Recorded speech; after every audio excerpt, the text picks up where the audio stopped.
Hallmark holidays, National Energy Efficiency Day, often overlooked. I know. Can't imagine why. But that stops today. Our Matt Metcalf is here with a treasure from the vault. Hey, Matt. Hi, you know I love bringing you treasures. Always. And today you brought us trivia as well. That's right, the two T's.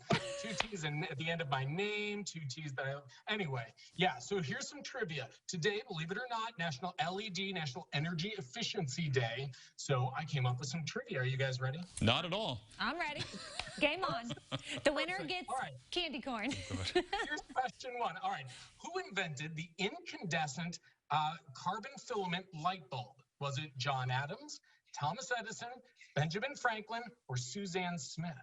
I'm going to go with B. I would go with B as well, although Suzanne Smith is very tempting. But you're right. It is Thomas Edison. Woo! Yeah. I got one. Hey, nice work. It was, I know. It was patented. That light bulb was patented in 1880, but the first light bulbs were actually created in the early 1800s. But this ties into our second question. So here it is. Ooh. Which plant was used in the original carbon filament bulb? Okay. So our options are hemp, okay. Hemp, cocoa, bamboo, or white oak. Heather, I will let you go first once again. Oh, man. Wait, Tim, you just didn't know that right off the top of your head? I'm going to say hemp.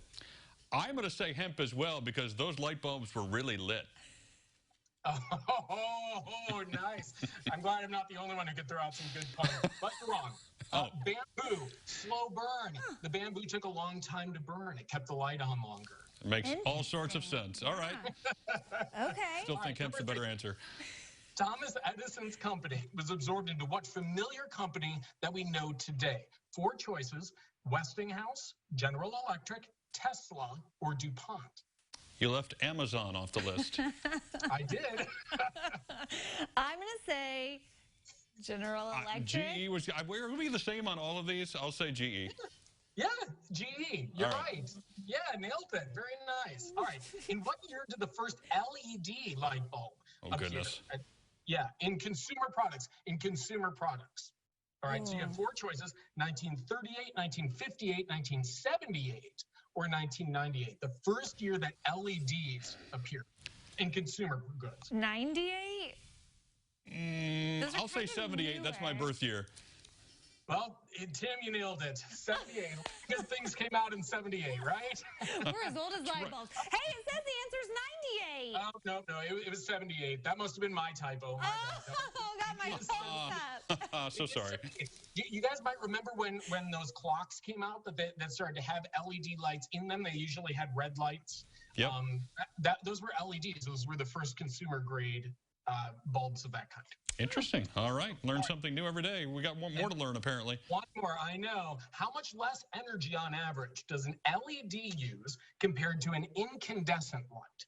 Is it 10% less, 25% less, 50% less, or 75% less? Oh, I'm going to go 75. I'm going big or going home. I'll go with 75. Man, well, you're both right, but Heather, I think he was just trying to play the odds. He knew if he guessed yours. I can't lose if we guess the same on every single question. I see how this works. All right, yeah. 5% less. And believe it or not, these LEDs last 25 times longer. Wow. Interesting. Thank you for making me feel kind of smart today, Matt Metcalf. You're smart all the time, Heather. I love you. That light bulb went on and... So, okay, if you're going to actually go and light a bulb today, a real incandescent bulb, do it in honor of a Central Illinois man with one absolutely incredible collection, one that PM Magazine's Kerry White got a chance to unpack in this story from the vault. Here it is, 1984. Edison had the bright idea, but Robert Smith got such a jolt from it, he became addicted. What shocking development are we talking about? The electric lamp. Of course, the electric lamp, better known as the light bulb. You know, everyone's favorite conversation piece. Now, before you dismiss this as just another light feature, I'd like you to meet someone who's really turned on by electricity. I guess I can't stress enough the impact that I feel that these devices have had on the way we live and the way we work. why does he call bulbs lamps? Lighting is very important to people, and the lamp has a better flavor to it. Bulb is something you plant in the ground and hope you get flowers next year. The architecture and illumination instructor at the University of Illinois collects light bulbs. Hundreds of them, over 250, and still glowing. Growing.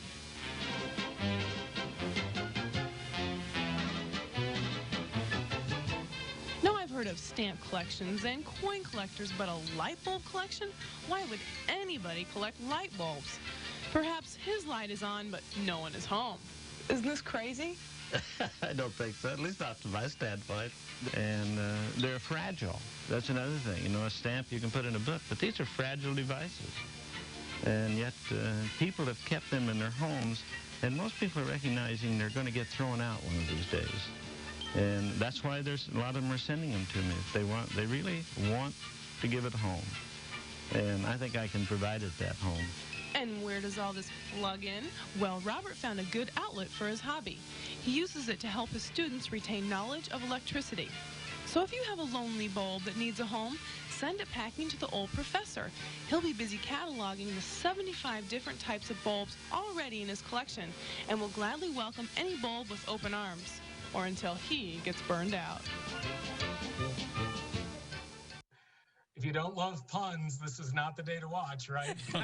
Smith passed in 2009, and in tribute, the Museum of the Grand Prairie mounted a special temporary exhibit of his collection. They also adopted it. Adopted at that point when he passed, he had 300 light bulbs or lamps, to use his term.